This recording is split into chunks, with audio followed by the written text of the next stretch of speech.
Allô, bienvenue dans cette nouvelle vidéo. Si on ne se connaît pas, je m'appelle Claudia, je suis étudiante internationale au Canada et je réside à Montréal. Je pense que vous avez très certainement vu le titre de la vidéo. Aujourd'hui, on va parler d'un sujet qui me tient personnellement et particulièrement à cœur. Je pense que cette vidéo vient avec un bon timing parce que nous sommes pendant les vacances d'été. Il y a beaucoup de nouveaux arrivants actuellement qui viennent pour la grande rentrée de septembre. Donc je pense que c'est important de leur donner un peu cette vidéo-là et peut-être d'éviter cette épreuve-là à certains nouveaux arrivants et peut-être d'aider ceux qui sont à l'intérieur d'en sortir.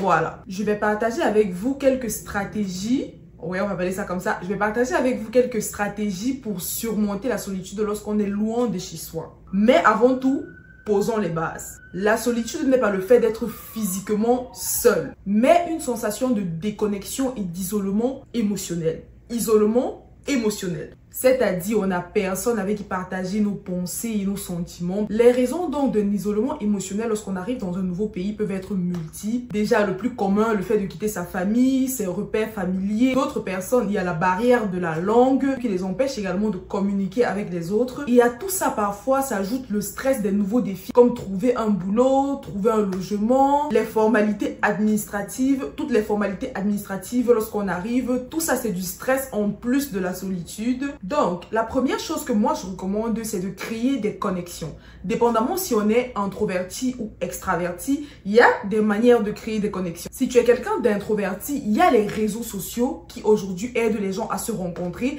Je pense particulièrement là à Facebook Rencontre. Pour ceux qui sont à jour sur Facebook, il y a une nouvelle fonctionnalité. Je pense que ça date quand même. Facebook Rencontre. Et là-bas, tu peux choisir l'amitié, l'amour. C'est pour rencontrer des gens. Donc, même si tu es quelqu'un d'introverti, tu peux te servir des plateformes comme ça pour essayer de connecter d'abord virtuellement avec les personnes qui sont autour de toi et si possible, créer des amitiés dans la vraie vie. Moi, je me souviens quand je venais d'arriver au Canada, qui est à Trois-Rivières, je suis entrée dans un groupe, les Camerounais de Trois-Rivières. Et j'ai fait des connaissances là-bas. Je suis allée à des fêtes grâce à ce groupe. J'ai trouvé même un logement à une personne grâce à ce groupe. J'ai créé un petit cercle d'amis à l'université. Aujourd'hui que j'habite à Montréal, c'est vrai que je n'ai plus le besoin de connecter avec d'autres personnes. Mais je suis toujours dans le groupe Facebook les Camerounais de Montréal, je suis toujours dedans et ça m'arrive de parler à des gens, de communiquer par Messenger, etc., etc.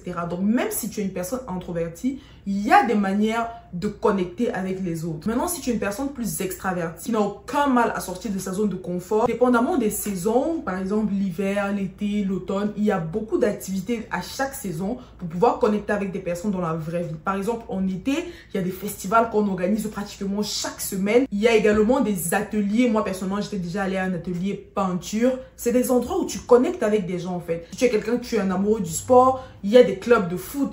Il y a des clubs de foot de quartier, il y a des clubs de basket de quartier. Au jour d'aujourd'hui, il y a même des personnes qui organisent des pique-niques, qui font se rencontrer des gens. Donc, c'est plein de trucs comme ça que quand tu es extraverti, tu peux faire pour rencontrer et pour connecter avec les autres. Une autre stratégie pour éviter la solitude, surtout quand tu es un nouvel arrivant, c'est d'explorer la ville. Explorer votre nouveau chez vous. Explorer les endroits phares de la ville. Ce qui fait la beauté de la ville est aujourd'hui votre nouveau chez vous. Que ça soit les musées, les parcs, les attractions touristiques, les cafés, les espaces publics où les gens se rencontrent. Si vous venez par exemple à Montréal, n'hésitez pas à aller au Vieux-Port de Montréal, à voir la grande roue, à faire même de la tyrolienne. Laissez-vous du temps pour apprécier votre nouveau chez vous. Parce que rester terré dans votre coin à déprimer, alors que peut-être dehors, il y a plein de choses avec lesquelles vous pouvez accrocher, vous ne savez pas. Une autre stratégie, c'est de garder le contact. Maintenir le contact avec ses proches malgré la distance, c'est très important également pour éviter de tomber dans la solitude. Réservez toujours du temps pour texter, pour faire des appels vidéo, des FaceTime et surtout, demandez toujours des photos et des vidéos récentes de vos proches. Envoyez-leur les vôtres, continuez de partager vos expériences avec eux. Ne vous dites pas, oh non, elle va pas comprendre, elle est là-bas, moi je suis ici. Si c'est vraiment des proches à vous, continuez de leur partager vos expériences. Moi, personnellement, dans ma vie en général, je n'ai pas beaucoup d'amis, mais le peu d'amis que j'ai, j'essaie toujours de connecter avec eux. J'essaie toujours de savoir où ils en sont dans leur vie et de leur dire où j'en suis dans la mienne. Essayez toujours de garder les liens malgré la distance. De la même manière que tu peux être avec plein de personnes autour de toi et te sentir seul, tu peux être avec 0 personne autour de toi et ne pas te sentir seul. L'avant-dernière stratégie, c'est de ne pas célébrer seul. À part si vous avez l'habitude de le faire, c'est quelque chose qui ne vous dérange pas, c'est quelque chose qui ne vous gêne pas. Si vous aimez par exemple passer vos anniversaires seul, c'est ok, c'est complètement d'accord. Mais je parle là des personnes qui ont toujours eu l'habitude de fêter Noël en famille, Pâques en famille, le Ramadan en famille. Essayez comme vous pouvez de ne pas rester seul pendant ces fêtes-là. Je sais par exemple que dans plusieurs universités ici au Canada, il y a des personnes chargées de présenter les nouveaux arrivants à des groupes de personnes qui sont là depuis un certain moment pour ne pas que les nouveaux arrivants qui n'ont pas de famille ici passent les fêtes de Noël seuls. Si ce sont les fêtes de Pâques que vous avez l'habitude de passer en famille, avec des amis, essayez comme vous pouvez de le passer accompagné. Quitte à sortir un peu de sa zone de confort, c'est important. L'année dernière, j'ai failli faire cette erreur-là de passer les fêtes de bonne année seule. Ça allait être une grave erreur. Donc, à la dernière minute, je suis allée en famille. Certes, ce n'est pas ma famille directe, mais ça reste de la famille. La plupart des invités, je ne les connaissais pas. Mais j'ai passé un agréable moment parce que ça a rigolé, ça a fait des jeux. Et tout ça, même si ce n'est pas avec ta famille, avec qui tu avais l'habitude de le passer, avec qui tu avais tes habitudes, ça reste quand même un moment chaleureux que tu as passé en compagnie d'autres personnes. Même si on parle là de ton anniversaire, invite tes camarades de classe, invite tes collègues, achète-toi un gâteau, il va avec au travail. Et voilà, c'est mon anniversaire, je voulais partager avec vous un petit gâteau et tout, et tout, et tout. Va à l'école avec ton gâteau. Moi, j'ai mes voisins là, je toque chez eux. Gars, c'est comment? Venons manger un petit gâteau là, c'est mon anniversaire. C'est comme ça, ne vous asseyez pas sur votre lit. Ah, c'est mon anniversaire. Ah, je suis tout seul. Ça va pas aider. Au contraire, ça peut vous apporter de la dépression comme ça. La dernière stratégie, on dit on garde le meilleur pour la fin, c'est de prendre soin de soi. C'est très important, vraiment c'est important de maintenir un équilibre entre ton mental et ton physique. La dépression, c'est pas un truc de l'Occident, c'est pas ça. Tout le monde peut entrer en dépression. Tout le monde. J'ai déjà ici vu une fille burundaise rentrer dans son pays à cause de la solitude qui a apporté la dépression dans sa vie. Je l'ai vu prendre ses clics et ses claques et partir. Alors ce n'est pas l'ami de quelqu'un. On a beau le dire comme ça en banalisant, je vais entrer en dépression. Moi aussi quand j'arrivais on me le disait comme ça. Et reste pas seul, hein, tu vas entrer en dépression.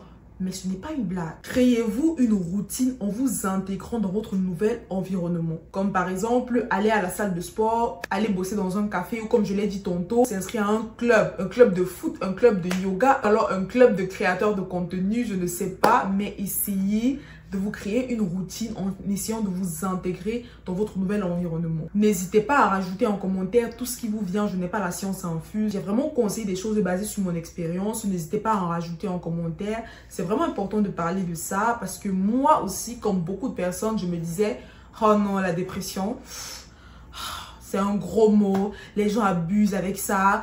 Un peu la dépression, un peu la dépression. » Je parlais comme ça. Mais une fois en hiver, je me souviens, j'avais passé une semaine dans le noir. C'est-à-dire mes rideaux étaient fermés, mes rideaux sont opaques. Je suis restée une semaine avec les rideaux fermés dans le noir. Si vous me demandez pourquoi, je ne sais pas. Je me sentais très seule. Et pas la solitude où je n'avais personne autour de moi. Non, moi j'ai toujours vécu en colocation ici. C'est pas ce genre de solitude-là. C'est vraiment une solitude émotionnel. C'est pour ça que c'est important. Parce que quand tu dis à quelqu'un, je me sens seule, la personne te dit, oui, mais tu vas au travail, oui, mais tu vas à l'école, oui, mais tu vas ici, tu vas là-bas. Ce n'est pas ça. Ce n'est pas le fait de voir des gens comme ça ou de dire bonjour, hi, hello, allô. C'est pas ça qui te fait te sentir moins seul. Et ça, justement, ça m'arrivait parce que je m'étais un peu éloignée de mes proches qui n'étaient pas avec moi dans ce pays-là en me disant, oui, ils vont pas comprendre les réalités que je vis ici, ils vont pas comprendre. Et comme je n'avais personne sur place avec qui partager ces émotions et ces pensées-là, je me sentais seule. C'est ça que je voulais partager avec vous aujourd'hui. Merci d'avoir regardé la vidéo. On se voit dans une prochaine vidéo. À tantôt. Bye.